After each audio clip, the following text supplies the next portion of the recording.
Schleper. I'm the president of the Shakopee Heritage Society, and also am involved with the Scott County Historical Society. So they decided I would talk today about the A+ for teachers, educators in early Shakopee.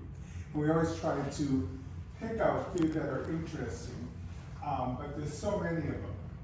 In fact, I just heard today that Joe Kenny, who is living here at the place, Henderson, he died this morning. Yeah. He fell and then he broke his thing anyway, so anyway. It's just weird. But each time you think about it, you think about and then you think about the people that you remember from the past. As we start though, the Shakopee Heritage Society always wants people to realize that the land that we're on here is really the land of the Dakota people. So we wanted to honor and the gratitude, the land itself, is people who have stewarded through the ages, including for many generations, including the Ojibwe and other indigenous groups. And so one of the things, Whoops, you just disconnected. I already connected, so there we go.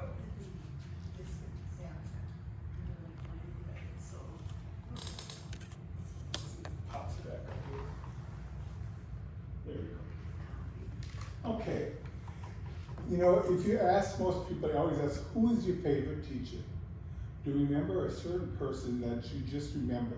I mean, I have like certain ones. I have like about 5 that are really specifically for me. Starting with 3rd grade, and it was Mrs. Bellacy. And what I remember about her is that every day after lunch, she read a book to us. And I just remember, I think Little House on the Prairie for a while. We were doing all these Little House on Prairie things, and they're reading them, and each time I'm going, so interesting, I want to read the rest of it. And then she stopped and she go, we'll continue tomorrow, you know. And I just remember, and I used to just think, oh, and that's how I started going to the library all the time, because I just didn't want to get that thing. So that's one of the people that is, but there's many others. But anyway, one thing that it said, someone said, when you read with a child, you're doing so much more than teaching them to read, or about the language that you're focusing on. You're doing something that believes is powerful, something that we are losing as a culture. By reading with a child, we're learning that children can be human. So you have little sticky notes that you have with you, okay? We've asked you to list at least one teacher that you remember that you feel is really one that's in your head. Just write that person down. You can do a little note of what it is if you want, but just specifically write down the name of the person. We're going to show a few people here, but it won't be all of them. There are many others who are really good, so we want people to just think about this concept when we start. So I'll just give you a couple of minutes to do that. And we'll share it at the end too.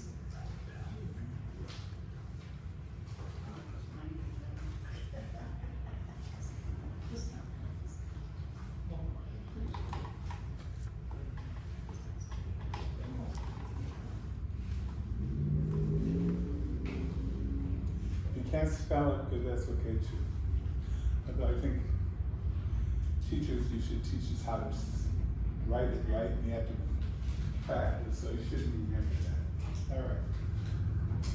So when we talk about the teachers, we talk about certain people. And the first thing we talk about, because you think about what was here in the past, were the Dakota elders. Dakota elders taught children using stories.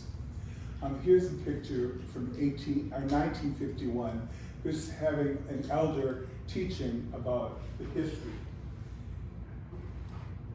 In American Indian tribes, every tribe teachers had elders who were had the responsibilities to pass on that information to the next generation, the person behind them.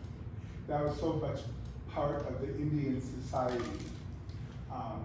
Some people who were really good at it passed along so much to pass on the history of it. And this person said, the ultimate aim of a Dakota life, stripped of all the things, was very specific. One must obey kinship rules. One must be a good relative.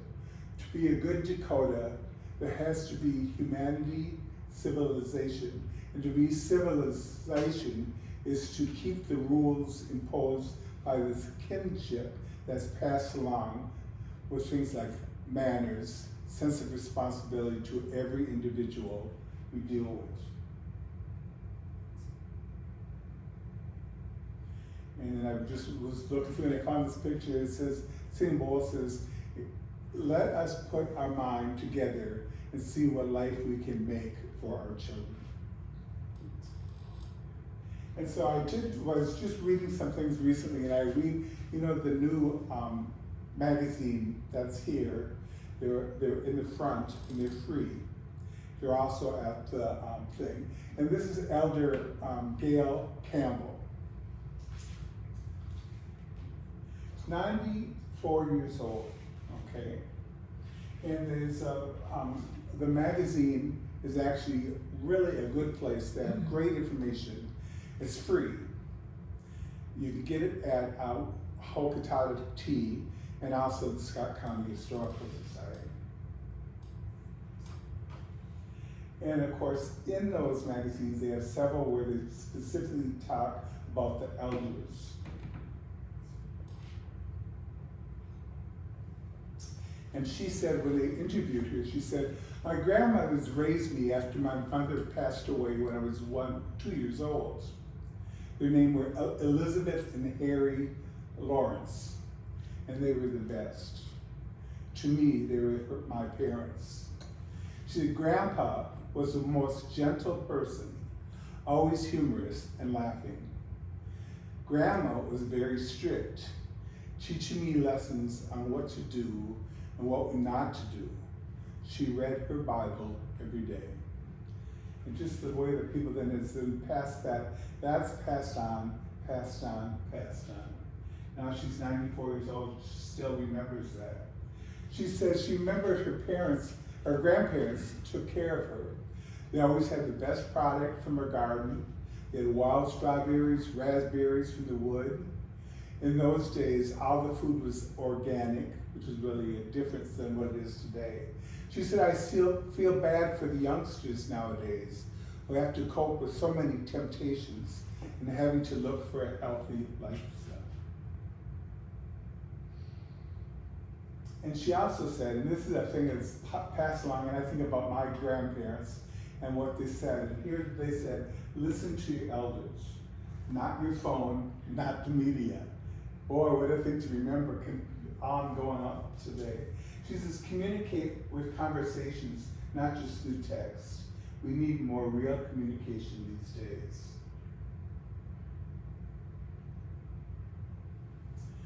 And she also said, and this is in the magazine also, it says, if you want to learn something, try it.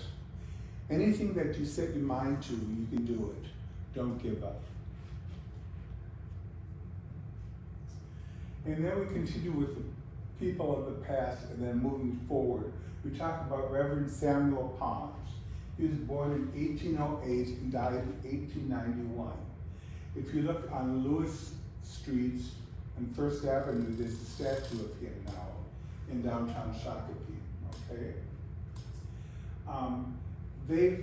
The Pond family were in America in the 1600s, okay?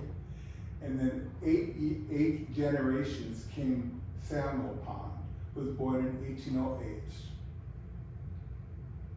And there's a picture of him and his brother. They were in Connecticut, okay?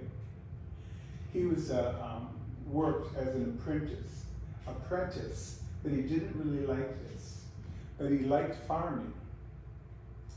He said he preferred the grassing coach of the bank of the mill pond as to bed in the loft. He had excellent education.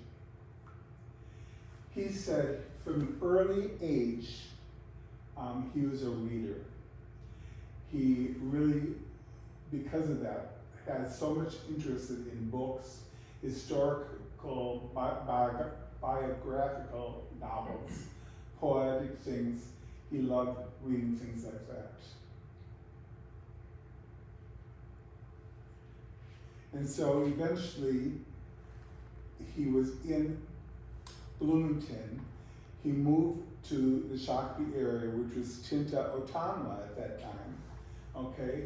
And for 6 years, starting in 1847, the Indians gathered at various numbers each Sabbath to learn white man's religion, and the little children had gathered each day for religious instruction. And it's just a picture of this to show. Now, it's also interesting that if you look at what Pond did, he said, you know, he didn't really get a lot of people involved into learning the Christian religion. He said he tried, but it didn't really work so much for many people, okay? In fact, a lot of people in the area, in Tinta Otonwa, some of them would take the children away. They didn't want them to have that happen. He said, I have great hope that I should yet see many of these Indians converted. I don't know that they have necessarily happened, but anyway, that's what they believed. He said, but actually he knew that in many other places they tried and the same thing, nothing really happened. So that's just the way it is, okay? He died on December 12, 1891, at the age of 81. He's buried in Valley Cemetery in Shakopee. And then the next person I like to remember a lot is Jane Titus. She was born in 1827 and died in 1899. Her father was a Scottish trader. Her mother was Dakota Indian. When she was 13 years old, she only spoke the Dakota language. She didn't speak English. Her father died. Her mother, which was house night, was a widow. So she went, she knew there's a family thing going back and forth tied into the family. But at one point she decided to ask Samuel Pond and the family, would you please raise my daughter Jane, okay? And so Jane ended up living with either Gideon Pond and his family or Samuel and his family for 13 years. She always made sure that there was, her mother was still around all the time. They weren't like they were separated. But that still really bothered me. I was like, why would they give your kid to someone else to raise? That just threw me out for a long time. And then I read this article in the Minneapolis Star Tribune, and they said this fluency of family comes from Indian tradition. This has always been a part of active life, the ability to hand over a child to a sister or someone else to raise for a while when you're having trouble. And I think that's the concept that passed along.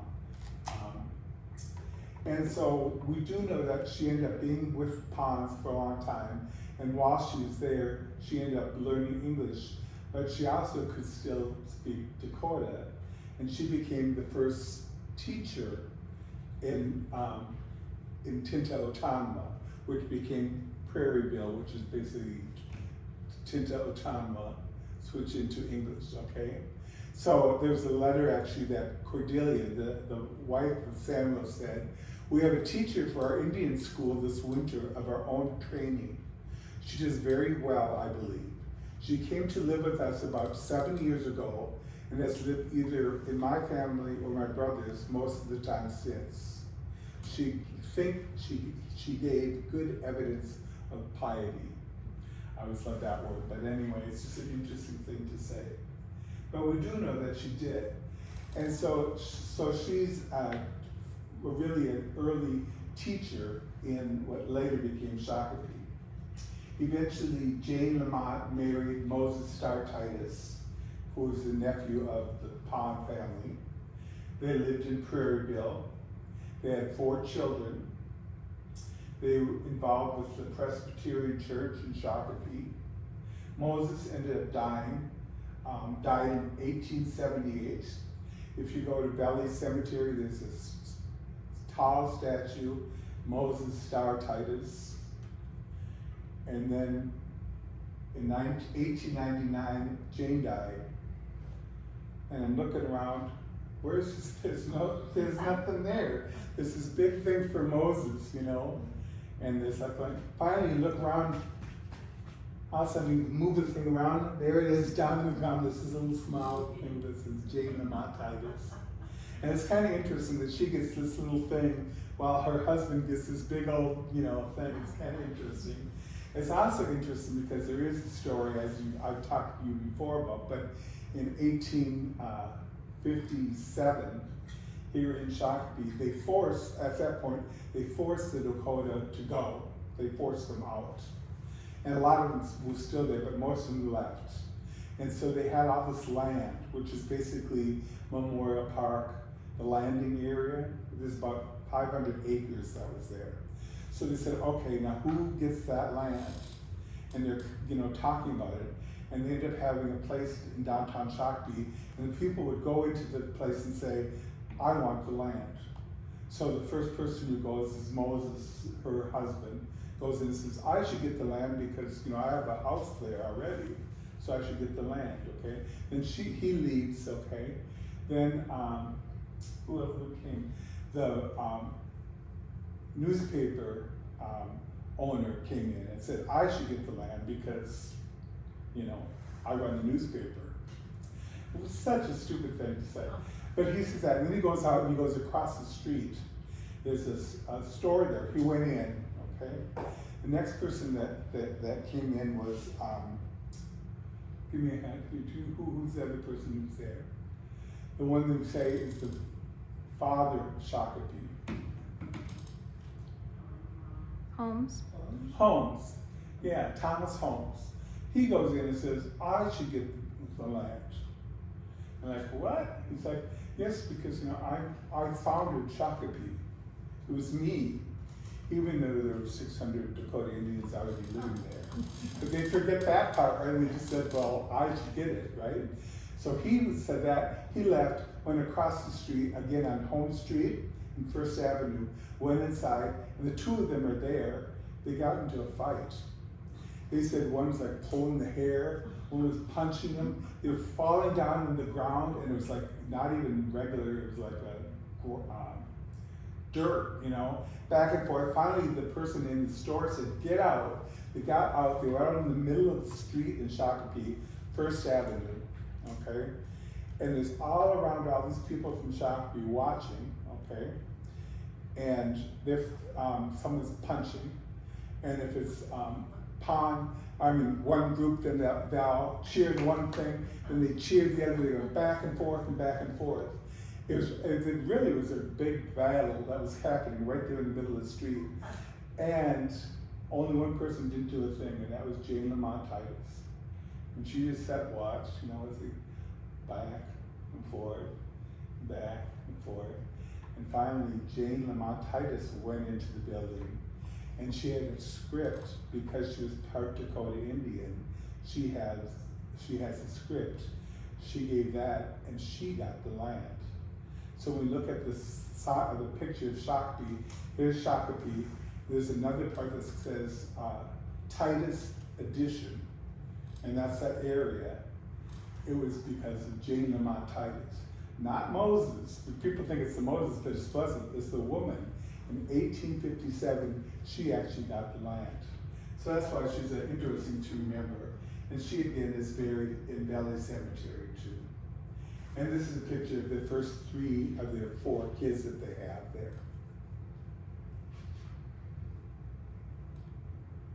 And of course, there's her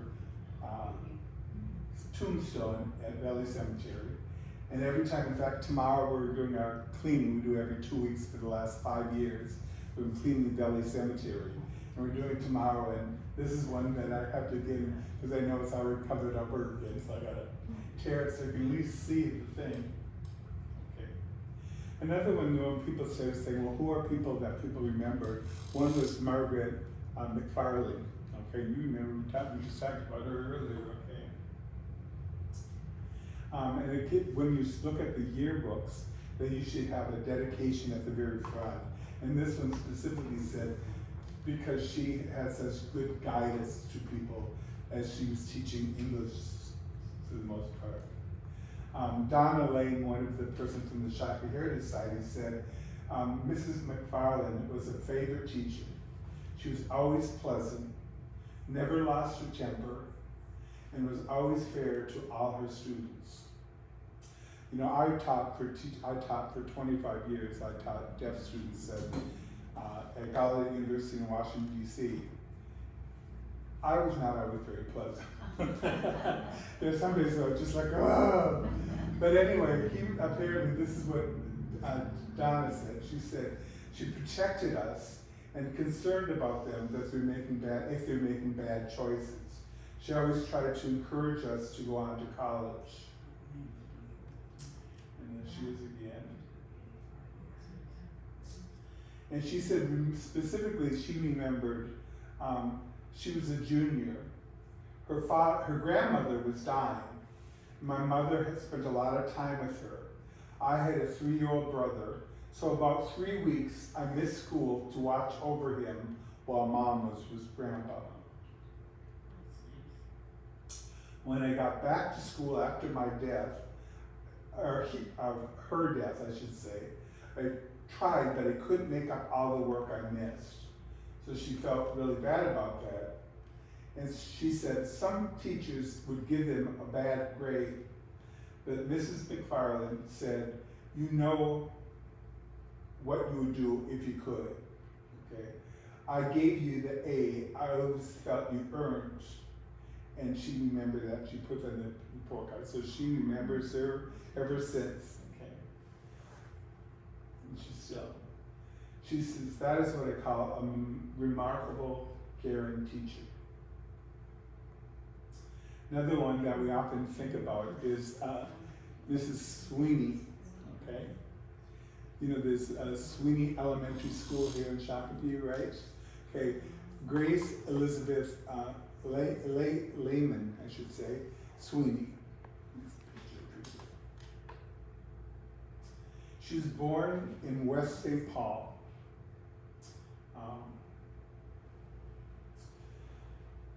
She remembered when teaching, more or less, it was a family occupation. Because as long as I remember, I've always wanted to be a teacher. Her mother and 8 of her uncles and aunts were teachers. So she's like passed along thing, which is kind of interesting.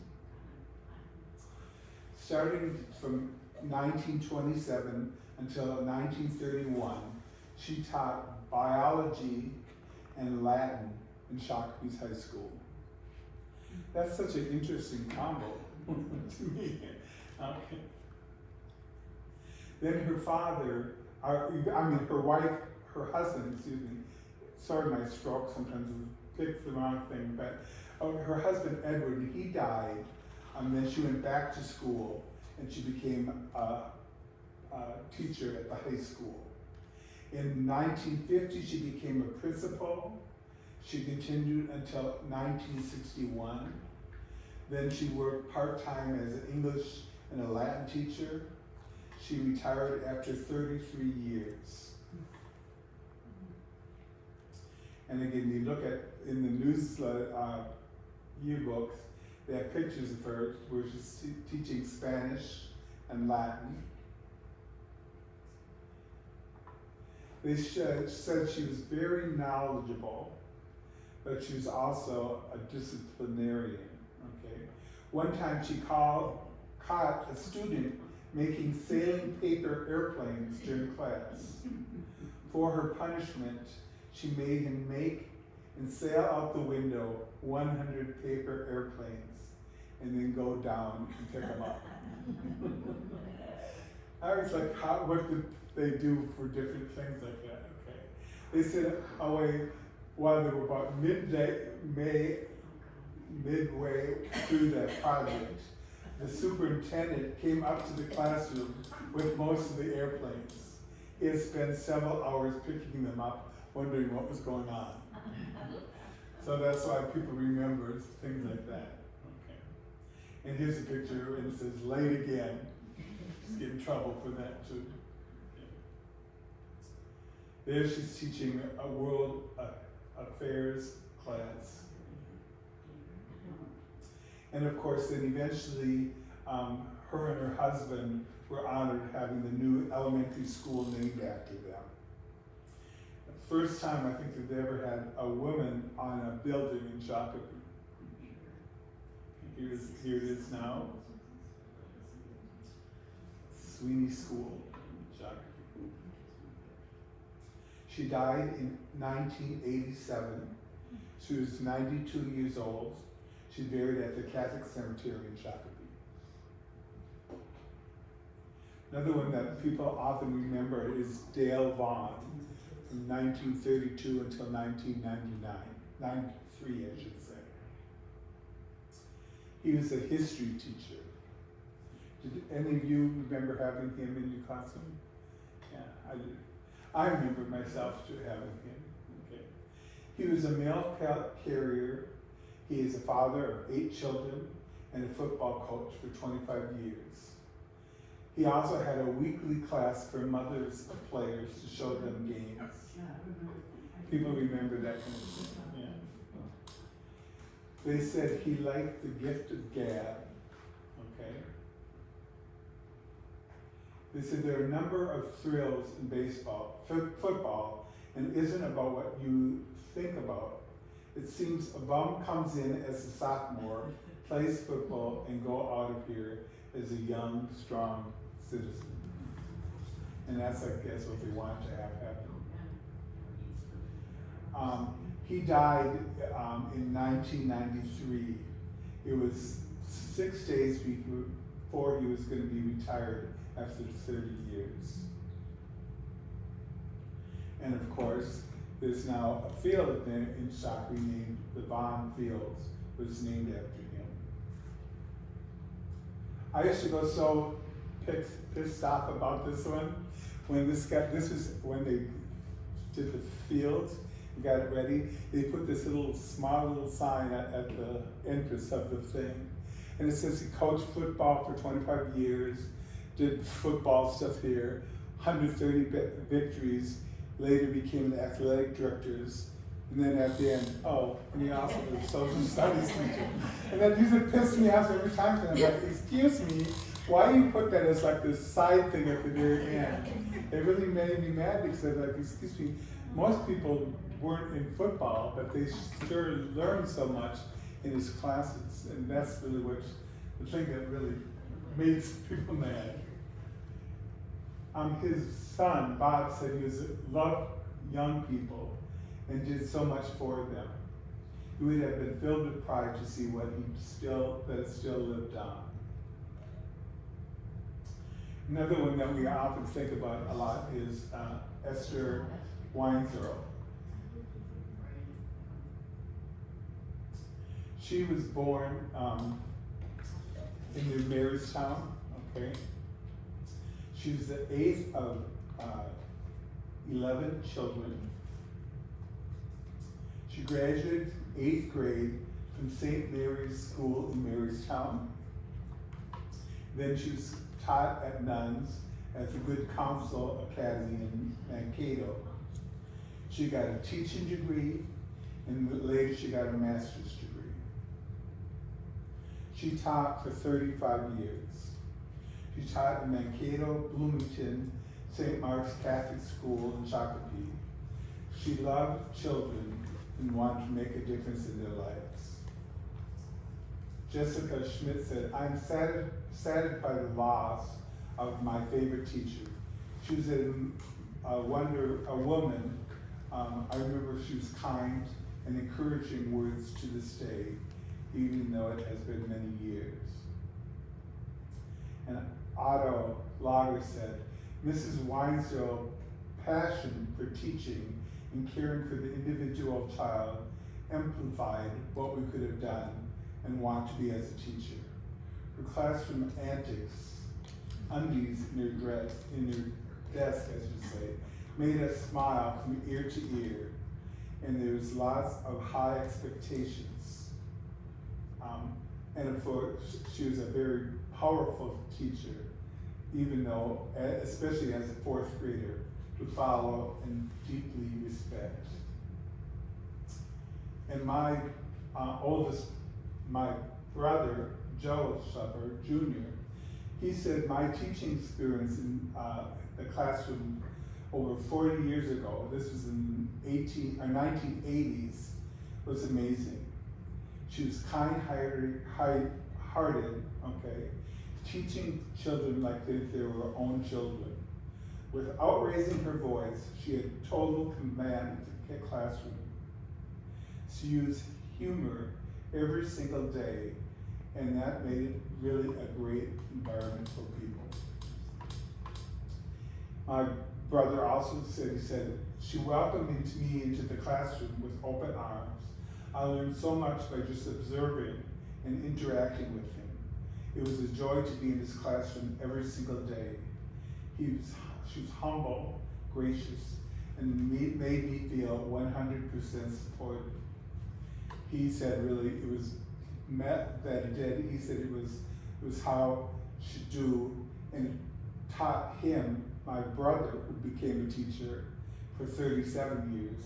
It's all backed on her, and that's kind of an interesting way to do it. This person said, other than my mother, this woman had my heart. She was my fourth grade teacher. I sure loved the way she taught. Isn't that a great thing to remember people about, you know? She died at age 88 here in Shakopee.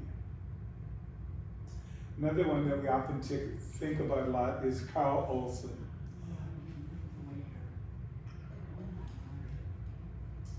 She's a teacher and a drama director at Shakopee High School for 36 years. Retired in 1993. I remember once he had several chairs in front of the classroom, and he walked around across the chairs while pretending to row a boat in order to get our brains working and thinking about this. He wasn't afraid to add some drama in the way he taught. I love some of the pictures from the yearbooks that show people had fun. He was what I would call a legendary teacher at Shakopee High School. Said Lori said, she graduated in 1980. He was very popular. He cared about her students as well, and that was very obvious. One thing people remember a lot about him, I remember this, was the gum head that was in the classroom. I think it's for Esther, I think it was supposed to be, and it was covered with gum. When you had gum, you weren't supposed to have gum in class. You had to take it and put it onto this face of a woman, right? So it ended, so when I got there, it was almost covered with gum, okay? And so if you had gum in your mouth, you had to take it, put it on the thing. If you do it a second time, you have to go back, pick another one, take it back off, and chew it. And that made people remember not to do it, because of that, actually. They said, nobody ever chewed gum in the classes more than once. And so, again, because of that, and I think about this, now I have to go back to Weinzierl. Why didn't she have the building named after her? Because she had such a big, and all these people who did such good things. But here's the good thing. He had an auditorium. It was a Shakopee High School, but now it's the West Middle School is named after him. So it's the Carl Olson Auditorium. This person, I went online because I just like to learn more about it. So you go in there and then look at when they die, and then you go on to various places and find out information, and people write about people in there. And there are just unbelievable numbers about this guy. Okay, this is Nancy, and she said she was there on the first day of 7th grade, the class of 1963. It was also the first time that he became a teacher too, I think. Or no, excuse me, I'll go back to that one. But anyway, okay. He said, at the original Shakopee High School, this was the first time in your life in a classroom on the 2nd floor where all the big kids used to go. Towards the top of the stairs, I could see someone standing not in the classroom doorway, but actually in the doorway. I was not sure what to do, she said. So I ducked in uncomfortable by him, took a seat, and watched the rest of the classrooms made similar ducking entrances. Class began with Mr. Olson sternly observing that not one of us had shown the respect that they should have had, or the courage, to look him in the eye and say, "Good morning." He had the intention. And so you learn from what happens, like, oh, after that, that wasn't a problem. And that's kind of what he did very good at, right? She said, it's clear it was what he was expecting of us. She taught techniques that could be unusual, even off the wall, and not only with erasers.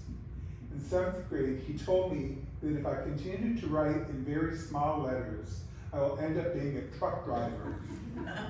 I was livid, but my writing changed immediately. Okay. Now, there's not a problem with being a truck driver, by the way, but anyway. Okay. They said everyone in the class mattered. We learned to respect others, develop bonds that continued out to this day. In my look back, I realized that at the time, Carl was only 27 years old when they started teaching.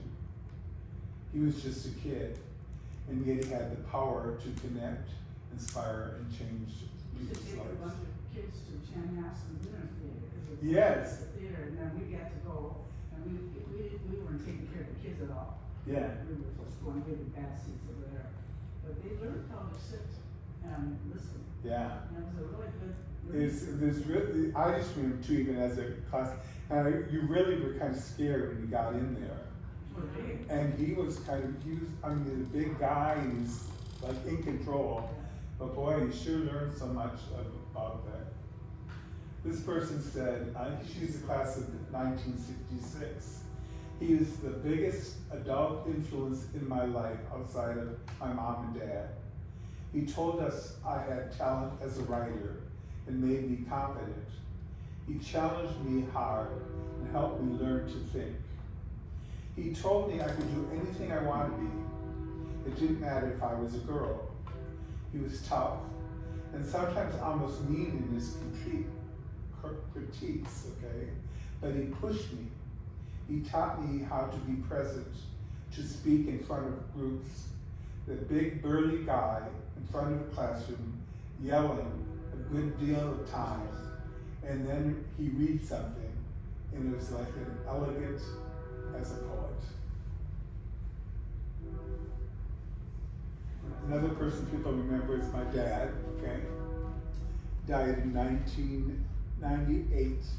He was 70 years old. It's interesting because I was still living in Washington, D.C., and I remember we had all got together for his birthday, just before, month before he died. And I remember we all went out to eat, and he wanted to get up there in front of everybody because I need to tell you something. Told all of us were all there. And then he went to everyone in the family. There were 8 kids and the kids, plus the in-laws stuff, and told me why you were so important. It was such a weird, thinking back, you're like, why did he do that? But it's such a good thing to remember him because of that. He was born in Farming, Minnesota. He's the youngest of 9 children. He was the first one in his family to go to college. He taught for 6 years in Belgrade, Minnesota, then moved to Shakopee in 1962. So that's when I was here in Shakopee too. So there, all of us there. I was a cute one right here. Just in case you wanted. He taught American history, coached basketball, and he was the athletic director. My brother actually went to his classroom. We could pick what you wanted. At that time, you could pick who you wanted for classes. So I would never pick my dad. There's just no way. But, oops, I'm sorry. Okay. So anyway, this time, Lawrence Schmidt remembers it was in his first class when John F. Kennedy was shot. He remembers him going out of the classroom, then came back and let people know what happened. And so that's how they remember it, just related to that. And then of course my brother, he was like a brown-nosed person, my brother Bill. So he said he's gonna take his class. I was like, oh, that was like the worst job. Why would you do that? So he said, I had a class for U.S. history and sophomore. He remembers sitting in alphabetical order, would somehow work to place him in the middle and the front, directly to the podium, okay? He remembered the entire class burst into laughter as he smirked and called my name for the desk, as everyone figured out the connection to that. I just covered my face, sighed out loud, and Dad's smirk turned to laughter with the rest of the class. He just said, nothing I can do about it, it just worked out that way. And then Did you call him father or? No, that's the other part. He said, my brother again said, okay, he volunteered for every extra credit because he was afraid. So he said, I'll do it. He was so stupid. Okay, now I shouldn't say that. He's a really nice person, but I just said that, okay. He said everybody to do one person, they did each of the presidents of the United States, and everybody threw. And of course, our time, there's one left. And so he, of course, said, we need a volunteer for someone to do that. Nobody said anything like in a normal class, right? And then he's looking right at him. Anybody else? So he said he did, and then he did. I asked my sister, Jen, who was the youngest in our family, the 8th one, and that's when same thing, I said, I didn't even realize she went to his class, and she said, yes, she did too. She said, she thinks, I asked her, so what do you remember about it? She said, well, I think I got an A+. Liar. Okay, but she said also, is being scared when there was a quiz. And she remembered one time she called him Dad instead of Mr. Schleper. She was embarrassed. He said he just chuckled.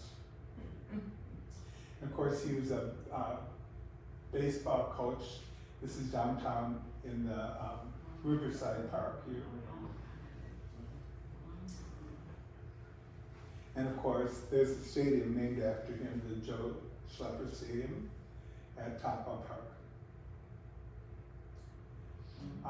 My brother Tom told me that Warren LaCourse, who was also a teacher, told his brother, he said, when he was a rookie teacher in Shakopee in 1969, he almost got Joe Schleper and the 2 legendary Dales killed. He said after a fall workshop, Warren went out to eat with Joe, Dale Vaughan, and Dale Montgomery. Warren got an ice cream cone for the road. Joe Schleper was driving, and at an intersection, he said to Warren, how's it going? Meaning, is there a car there or not, right? Lawrence replied, good. So he pulled out in front of the thing and almost hit the brakes, and moved around. So he yelled at Warren and said, I thought you said it was good. He said, I thought you were talking about the ice cream. So it's a funny thing that people remember with that thing. It's also interesting, again, talking about what people were talking about, there's a thing that's passed along all the time. My dad was an American history teacher. My mom was an elementary school teacher. My brother Joe was a 4th grade teacher. His wife is a kindergarten teacher. I was an English and literacy teacher. Christy, which is Bill's wife, is a 4th grade teacher here in Shakopee. Tom Schleper is now has one more year as a teacher, at a 9th grade English teacher. Jen teaches 3rd grade here in Shakopee. And then the next generation, so the next thing, Vinny just finished college, I should say. He's going to Spain for one more year to get a master's degree. He can speak Spanish very well, so he speaks both languages when he teaches also. Joey Schleper, he's going to be coming in English elementary school, and Lacey also. So the generation keeps going, so it's kind of interesting how that goes. I do know there's a lot of discussion. I know that Joey was just talking about with the elementary school, because he said he enjoyed it so, but he said, I don't think I'll make much money. And he wanted to make money. So they said they had to teach, you're a teacher, but then you also can, at summertime you get a job, plus if you're a coach, the different things that you can do so it can help out. And it was just kind of interesting with that. Another one I just wanted to mention is Kathy Carlson. She was a swimming and diving coach from 1979 to 2011. At that time, that was the first time we actually had a swimming pool in the school, which was the high school, but now it's not the last one. But anyway, so she became the swimming and diving coach. She coached for 32 years. And they said she really did a great job with that too, and I do remember that too. And again, she ended up there's a Minnesota Swimming Coaches Association Hall of Fame that she got. And then the high school, which then became the middle school, the West Middle School, is named the Captain Carlson Aquatic Center. I forgot that part of it too. Okay. And then I just added this last one just because I want to think the future thing, and I often think about this because this is a big thing we were doing when I was living in Washington, D.C. About 70% of our kids were people of color, specifically African American. And so we wanted to find more teachers that would become teachers that be similar to them so they can make that connection. And so the same thing here in Shakopee is like, I wonder if we're always going to just have the same group of people. It's mostly white women who teach here eventually, but eventually start to make some changes. So I just want to, Clayton Ellis became the principal at East Middle School in Shakopee in 2022. He's taught for 20 years before then. He had degrees and stuff like that, okay. But it's also interesting about him is that his grandmother was the first African-American teacher in Minneapolis. And she also wrote books. This is one of her books, Gobble, Gobble, Gobble. That's her grandma. So I think it's just a kind of connection between all this stuff. And of course, that's at the Shakopee East Middle School, which used to be the junior high school, right? And then the other one we mention often is Stephanie Baker, and she's a teacher at Eagle Creek Elementary School in Shakopee. She's been teaching for 25 years before she started doing that. She started as a paraprofessional and then became a classroom teacher, a teacher, a coach, and then an assistant principal before she moved here to Shakopee. And she actually, I think she lives in Eden Prairie, but she still said she wanted to grow up. She said it really the Shakopee's community is so interesting, and she's thrilled to be part of the process. That's at Eagle Creek Elementary School here in Shakopee. So the question is, what are the other, we have like 5 minutes to go, so do anybody remember a teacher that you also feel were really important? Volunteer. I wrote down Mr. Olson. Mr. Olson. Carl Olson, Yeah, there was something about him too, there was something, not only just that, but also in like the The drama stuff, yeah. Yeah. And he had good, he was good at that too. He got more handsome as he got older, he had white hair. I don't remember what- Okay, go ahead. Santa hair. It's interesting, yeah. He didn't look, I mean, I don't remember him with dark hair, but I remember with No, white hair.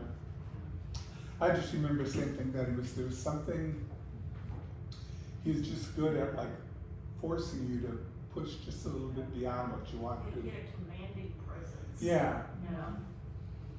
I had Carl Olson too, and I was in, the old high school, yeah, not the one down here. which is now the On 10th Street. West Middle School. And all those rooms were open, so you could always hear him. Oh.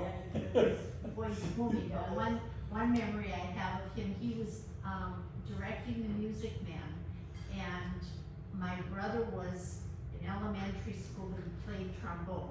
So at the end, when they did all that music, Yeah. so we're all watching it, and all of a sudden, there was a glass in front of the sound booth, and it just, I mean, they broke it. It just blew out, and it looked like there was, somebody had taken a bucket of water, and it was right in front of the main doors.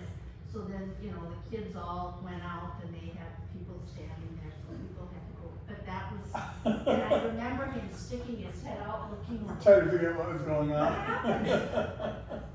I always remember afterwards too, and like he'd sit afterwards and he'd tell you what you're doing wrong with the thing and how you, oh, it's so hard, you just couldn't wait till that was over, pick someone else to talk about, don't talk to me.